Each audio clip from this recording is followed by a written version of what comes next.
পূর্ব কোনো লক্ষণ ছাড়া হঠাৎ মাথা ঘোরানো, চোখে অন্ধকার দেখা, তারপর অজ্ঞান হয়ে যাওয়া। এই গরমে এমন ঘটনা বাড়ছে প্রতিদিন। কিন্তু প্রশ্ন হলো, এটা কি শুধু ক্লান্তি, নাকি শরীর দিচ্ছে বিপদের সংকেত?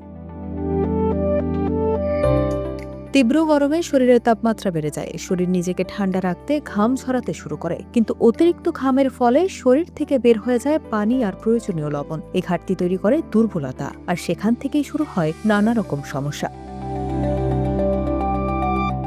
মানব শরীরে যখন পানির ঘাটতি হয়, রক্তচাপ কমে যায়, মস্তিষ্কে ঠিকমতো রক্ত পৌঁছাতে পারে না। ফলাফল মাথা ঘোরা, ঝিমুনি, এমনকি হঠাৎ অজ্ঞান হয়ে যাওয়া। গরমে দুই ধরনের বড় সমস্যা দেখা দেয়। এক, হিট এক্সেশন, যখন শরীর অতিরিক্ত ক্লান্ত হয়ে পড়ে। আর দুই, হিট স্ট্রোক, যখন শরীরের তাপমাত্রা বিপজ্জনকভাবে বেড়ে যায়। হিট স্ট্রোক হলে অজ্ঞান হওয়া, খিঁচুনি, এমনকি মৃত্যু হতে পারে। যারা দীর্ঘ সময় রোদে থাকেন তাদের ক্ষেত্রেও ঝুঁকি সবচেয়ে বেশি, যেমন রিক্সা চালক, শ্রমিক, শিশু ও বয়স্ক মানুষ, এবং যারা কম পানি পান করেন তারা রয়েছেন উচ্চ ঝুঁকিতে।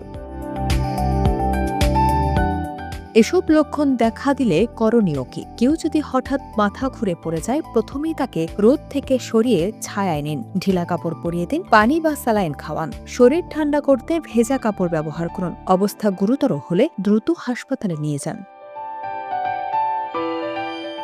এই সমস্যা এড়াতে কিছু সহজ নিয়ম আছে। কি সেগুলো? চলুন জেনে নেই। নিয়মিত পানি পান করুন। তৃষ্ণা লাগার আগেই ORS বা লবণ পানির মিশ্রণ রাখতে পারেন তালিকায়। দুপুরের তীব্র রোদ এড়িয়ে চলুন। হালকা ঢিলে ঢালা কাপড় পরিধান করুন। বাইরে গেলে ছাতা বা ক্যাপ ব্যবহার করুন। গরমে শরীরকে ঠান্ডা রাখতে তরমুজ, শসা, ডাবের পানি এগুলো খুবই উপকারী। চা, কফি বা অতিরিক্ত ঠান্ডা পানীয় কম পান করুন। গরমকে অবহেলা নয়, বোঝার চেষ্টা করুন, কারণ শরীর আগেই সংকেত দেয়, আপনি শুধু সেটাকে গুরুত্ব দিন। শরীরের সংকেত বোঝার চেষ্টা করুন। শরীরের সংকেত বুঝতে পারলে অনেক কিছু আপনি আগাম টের পাবেন এবং সেই অনুযায়ী পদক্ষেপ নিতে পারবেন। একটু সচেতনতা একটি বড় বিপদ থেকে বাঁচাতে পারে আপনার জীবন।